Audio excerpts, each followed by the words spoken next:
अस्सलाम वालेकुम dear students زه یم ډاکټر برهان خان او تاسو ما ګورئ په کیمستري وذ ډاکټر خان کوم باندې چې زمونږ یوټیوب چینل هم دی او په دغه سیم نوم باندې زمونږ د فیسبوک هغه لولی پیج هم چلیږي. تاسو ته پته ده چې موږ د اټامک سټرکچر په چپټر کې ماډرن ایکسپریمنټس ته پته ولګېده چې اټم خو ډیویزیبل دی، یعنی موږ ډسکور کړل الکترونز فرام د اټم، protons from the atom and neutrons from the atom. دغه 3 main sub atomic particles لکه سمری وړاندې کوو. دا په لیټ 19 سنچري کې دا دوه قسمه ایکسپریمنټس دا سی وشو چې دا ثابت کړه چې اټم څه شی دی ډیویزیبل دی. یو څه شی یو ماډرن ایکسپریمنټ چې کوم دی ډسچارج ټیوب ایکسپریمنټ او بل څه شی آرټیفیشل ریډیو اکټیویټي. د دې بر ایکسپریمنټ موږ ته پته ولګېده چې په اټم کې څه شی دی الکترون شته دی، یعنی الکترونز ډسکوري د دې ځینه وشو او دغه ډسچارج ټیوب ایکسپریمنټ نه زموږ سره ډسکوري اف پروټونز هم وشو. دا مین کلو چې کوم تر پروټون د ډسکوري ملاویږي او کوم ځای ملاویږي دو ډسچارج ټیوب ایکسپریمنټ او د آرټیفیشل ریډیو اکټیویټي نه څه شی رااله د دې نه زموږ سره ډسکوري اف نیوټرون رااله. اټم څه شی دی ډیویزیبل، اټم کې نیوټرون هم شته، اټم کې پروټون هم شته، اټم کې الکترونز هم شته دی. اوس د دې لږه سمری پیش کوو، د دې کوم کریکټریسټکس ویلو نو لږه سمری پیش کوو. دلته ځلې کما سب اټامک پارټیکل لیکم، څه لیکم سب اټامک. کتاب ته یو ټیبل جوړ کړی دی نو مونږ هم ته جوړو. اوس زموږ سره درې پارټیکلز دي، د درې واړو سکور به پکې ولیکو، صحیح ده، ډیټا به پکې ولیکو. یو به ولیکو الکترون، دا څوک شو، دا چا ډیټا شوله د الکترون شوله، مخامخ به ورته خپل خپل سکور لیکو، صحیح ده. او دا شوله د پروټون او دا بل شو پسې د نیوټرونز، صحیح ده. یو یو ولیکئ ځکه چې موږ ماس لیکو د یو به لیکو، چارج لیکو د یو به لیکو، دې نه به ټیبل جوړ کړو. څه به جوړ کړو؟ ټیبل به جوړ کړو، صحیح ده. الله دې وکړي چې زموږ دا کرښې مرخې سیده راشي داسې. ښه دلته ګورئ، دلته ګورئ، دلته ګورئ، دا هم را بند بس بدې ښکاري، صحیح ده، چې خفه نه شي، دا نور بند دي نو چې دې هم بند شي. شروع وکړئ تاسو له درځي شاباسې. د الکترونو ماس څومره و؟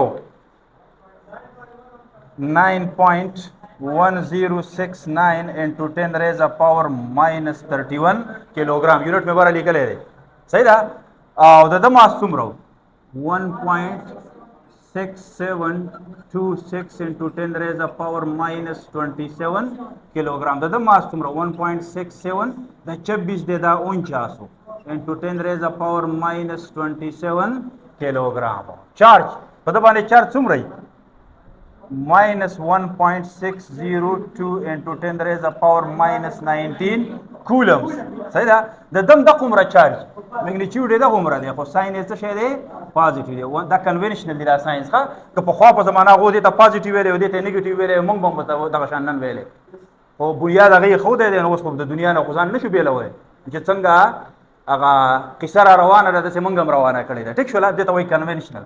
1.602 into 10 raised to power minus 19 کول. په د باندې نو چارج د خو په الکتریک فیلډ کې څه د څه وکتل او نه په میګنیټیک فیلډ کې څه د څه وکتل، نو چارج په نو سیده تیر شو. اوس په یونټ چارج ځان پوهه کې دې دوه ټیبلو کې موږ ته یاد ساتي. په دنیا کې په مټیریل ورلد کې یعنی په میټر کې فری ایگزیسټینګ چارج، سمالست فری ایگزیسټینګ چارج دا دی چې یو پارټیکل د ځان سره څومره سمال چارج ولې شي په دنیا کې فری چارج فنډامنټل هغه دا دی 1.60. دې ته څه شی وایي په ساينس کې؟ دلته ولیکئ ساينس کې، دا ټیډبټ کې ولیکئ، صحیح ده. په ساينس کې مونږه دې چارج ته هغه فزیکس دی که کیمستري ده که بایولوژي ده او که نور ساينسز دي، دې چارج ته څه وایي؟ دومره چارج ته دا انډیویزیبل چارج دی، دا مزید نشي ماتېدلی، صحیح ده. او که مات شي بیا به فری ایگزیسټ کېدلی نشي. نو که فری یو چارج ایگزیسټ کېدلی شي، سټیبل چارج فری ایگزیسټ کېدلی شي، نو هغه دا چارج دی. دې نه کم چارج په دنیا کې بل نشي. هغه 1.602 into 10 raised to power minus 19 coulombs. اوس دې ته څه شی وایي؟ دې ته ای ویلی دی. نه مراد الکترون دلته نه دی، ایلیمنټري چارج دی. دې خبرې ته غوږ شئ ښه. دومره چارج ته به موږ ای وایو، که دا ډبل شي بیا به ورته 2 ای وایي، او که دا ټریپل شي او دا دغه ځینه کوانټایزیشن اف چارج هم راوتلی دی ښه. چارج کوانټایز دی. کوانټایز پوهېږئ یو خاص کوانټیټي ده، هغه کوانټیټي ډبله ټریپله 4 چونده 5 چونده کېدلی شي، خو نیم 2 نیم 3 نیم نشي. دې ته څه شی وایي؟ دته کوانټایزیشن اف چارج وای نو چارج نه چارج موږ څه باندې ریپرزینټ کوو کیو باندې صحیح ده نو کیو چې کوم دی کیو چارج دی کیو د دنیا کې چې چرتم چارج وي چارج کوانټایز دی صحیح ده نو دا به د ای برابرۍ د څه برابرۍ د ای که دومره وو کله دې نه ډېر نو ان ای څه شی ان ای نو ان به څه شي دا به 1 2 3 4 5 6 او داسې پسې ځي داسې نشي کېدلی چارج به څه شي یا به 2 ای یا به 4 ای 3 ای پکې ولیکئ چې سټوډنټان نه کنفیوز کړي یا به 4 ای او داسې پسې ځي د چام چې چارج هغه به د ای ملټیپل دی ای به څه شي وي دې ته وایي کوانټایزیشن اف چارج ځکه چې بیسیک یونټ یې څه شی دی هغه کوانټایز دی یو خاص اماونټ دی اوس لسګون لس روپۍ لسو نه ماتې تاسو مه کنسیډر کوئ فرض که نشته دی نو که یو سړي سره روپۍ څو به یا به لسي یا به شلي یا به دېر شي دې ته کوانټایزیشن دې ته څه شی وایي 15 نشي کېدلی 11 نشي کېدلی 21 نشي کېدلی 200 نشي کېدلی ځکه چې 10 نور مزید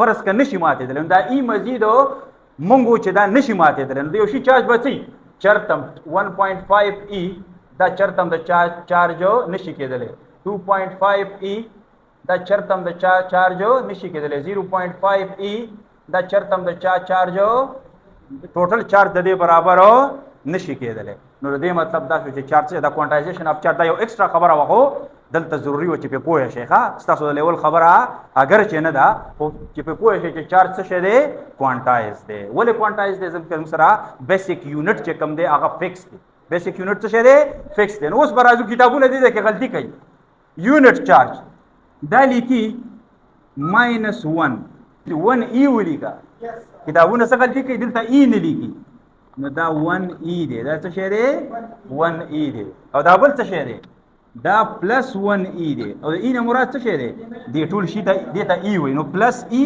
او ماینس ای یو ځل دی نو 1 ای که تا نه څوک تپوس کړي د 2 الکترون چارج څه دی -2 ای د 3 الکترون چارج څه دی -3 ای د 4 پروټانو چارج څه دی +4 ای پروټان مې یاد کړ ټیک شو دا خدا شو اوس راځو دی لا د الکترون او ماس د کیجی نه کنورټ کوو څه شي ته یو ته ځکه کنورټ کوم نور تاسو هوم ورک شو به په خپل وکړئ صحیح ده د ایم یو نه به څه شی جوړو دلته د کیلوګرامونو څه شی جوړو د کیلوګرامونو جوړو ایم یو څنګه به جوړو شاباش دا ډېر آسان کار دی د ګرام او د ایم یو تعلق خو تاسو ته معلوم دی د دې کې وزن پوښنا کوي وی نو دیٹ 1 AMU یا دومره ګرام 1.66 into 10 raised to power -24 grams دا د یو AMU برابرۍ دا څه برابرۍ د یو AMU برابرۍ نو زما سره خدا کیلوګرام دی خدا په ګرام کې تاسو ته یاد دی کنه -28 نو صحیح ده نو 9.69 into 10 raised to power -28 ګرام نو دومره ګرام د یو AMU برابر دي نو دا ګرام به د څو AMU برابر شي کراس ملټیپلیکیشن د دې ناراضي څه شي 0.00055 AMU څومره AMU دومره AMU یو AMU څومره کم وزن دی نو یو الکترون ګورئ د یو AMU دومره حصہ ده AMU چې دومره ټوکړې کې نو هغه ته به یو الکترون وایي صحیح ده نو یو الکترون ماس څه شو په AMU کې 0.0055 AMU مې بره لیکل لاندې لیکلو ته ضرورت نشته دی دا به په خپله وکړې په دقه طریقه باندې صحیح ده نو دا څو برابر دی 1.0073 AMU دا څه برابر دی 1.0083 دا 73 دی که 78 دی AMU نو که تاسو ګورئ درون څوک شو دا سیم 0 دی دا ټول نه درون شو کنه او بیا دا شو بیا دا ارته تاسو ویلیو ها خو نو په کې څه زده کړو AMU کې ماس زده کو او ای مې زده کو څه مې زده کو ای نو دې پورې ډېر مزه یو کړ ډېر خسته ټیبل تیار شو څه انفارمیشن پکې ایکسترا مخې ته راغله زده بم وی کنه نو څه پکې ګران نشته نو دا به څنګه کوي دا کتاب ډایرکټ لیکل هو تاسو ته ما کنورټ کو ها د کیلوګرام نه به AMU څنګه جوړو دا تاسو د سم کولای شئ دا ورته په کیلوګرام کې ولیکئ دا دومره کیلوګرام دی نو په ګرام کې به څه شي -28 به شي صحیح ده په کیلو به ډیوایډ شي ګرام به جوړ شي کیلوګرام په کیلو به ډیوایډ کې به ختمه راکې سکن نو -28 به شي نو دا ګرام ته مې ول راوستو ځکه چې زما سره الریډي ما ته پته چې دومره ګرام د یو AMU برابر نو زما سره چې څومره د الکترون ماس دومره ګرام وي ښه په کیلوګرام کې دومره یو دلته دومره دا نور هم کیلوګرام نه ګرام تر واړوي او بیا به وکي په دې طریقه باندې صحیح ده نو دا پکې بیل پریکټس وشو چې د ګرام نه وا ایم یو څنګه جوړوم صحیح ګډ دا ځان سره نوٹ کې شاباس او بیا مخ کې زو اټومیک ماډلز دا نیکسټ ټاپک به زمونږ څه شي وي اټومیک ماډلز